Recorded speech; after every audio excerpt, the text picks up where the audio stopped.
Hi guys, బంగ్లాదేశ్లో ఏమైంది? ఈ 2 డేస్ నుంచి అదే న్యూస్ మావా. ఏందంటే అక్కడ చాలామంది చనిపోతున్నారు, ప్రొటెక్ట్ చేస్తున్నారు, స్టూడెంట్లే చాలామంది చంపేస్తున్నారు అనే విధంగా చాలా న్యూస్ వస్తున్నాయి. అసలు దాని గురించే ఈ వీడియో అనమాట. అండ్ పెద్ద టైం ఏం తీసుకోను. నాకు తెలిసి 1 మినిట్, 1.5 మినిట్‌లో కంప్లీట్ చేసేస్తా. ఎండ్ దాకా చూడండి మీరు. 20 సంవత్సరాలు పరిపాలన చేసిన ఒక ప్రైమ్ మినిస్టర్‌ని రిజైన్ చేపిచ్చి దేశం వదిలి పారిపోయేలాగా చేసిర్రంటే వాళ్ళు ఎంతగానో ప్రొటెస్ట్ చేసిర్రో మీరు అర్థం చేసుకోండి మావా. అదంతా చేసింది ఎవరో కాదు, బంగ్లాదేశ్‌లో ఉండే స్టూడెంట్సే. అది ఎందువల్ల వచ్చిందంటే రిజర్వేషన్ వల్ల వచ్చింది మొత్తం తేడా అంతా.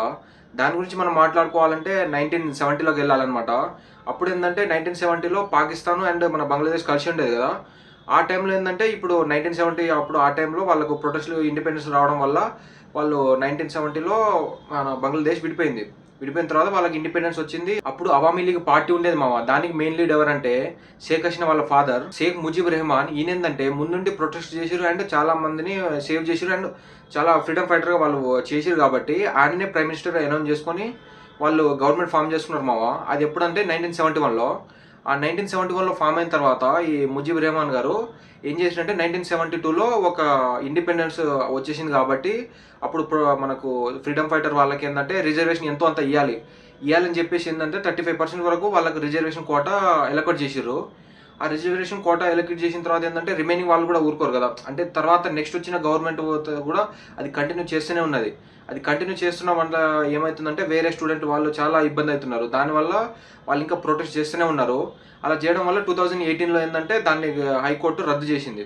ఏది 35% ముజిబ్బుని పెట్టింది. దాని తర్వాత ఏమైందంటే 93% మెరిట్ లిస్ట్, 7% ఏమో మన ఫ్రీడమ్ ఫైటర్స్ ఫ్యామిలీ వాళ్ళకని అలొకేట్ చేసిర్రు హైకోర్ట్ అప్పుడు. దాని తర్వాత ఏమైందంటే మామ మనకిప్పుడు షేక్ హసీనా గారు ఉన్నారు కదా! అది ఫ్రీడమ్ ఫైటర్ వాళ్ళ ఫ్యామిలీ కదా! ఈమేందంటే రీసెంట్‌గా 2024లో గెలిచిన తర్వాత 24 జూలై అనుకుంటా ఆ టైంలో మళ్ళా స్టే నుంచి గవర్నమెంట్ నుంచి స్టే ఆర్డర్ తీసుకొచ్చి రిజర్వేషన్ 35% ఫ్రీడమ్ ఫైటర్ కానీ మళ్ళా తీసుకొచ్చి అనౌన్స్ చేసిర్రు మామ. అప్పుడేందంటే ఇక చాలా ప్రొటెస్టులు జరిగినాయి. ఇక వాళ్ళకు స్టూడెంట్లు ఏందంటే మాకు ఇట్లా కాదని చెప్పి వాళ్ళు చాలా ప్రొటెస్టులు చేసి ఒక ప్రైమ్ మినిస్టర్‌నే దింపేసి దేశం వదిలి పారిపోయేలాగా చేసిర్రు మామ. ఈ ఇష్యూ వల్ల అక్కడ చాలా మంది స్టూడెంట్లు చనిపోతున్నారు మామ. ఈ ఇష్యూతోని మనకి ఇండియాతోని ఏమైనా రిలేషన్ బ్రేక్ అయిద్దా లేదా అనేది ముందు ముందు చూడాలి.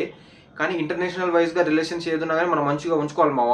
ఎందుకంటే మనం ఇండియా ముందుకెళ్ళాలంటే ఆల్రెడీ మనకు పాకిస్తాన్‌తోని పెద్దగా ఇది లేదు. అండ్ ఇప్పుడేందంటే బంగ్లాదేశ్‌కి న్యూ ప్రైమ్ మినిస్టర్ వస్తున్నారు.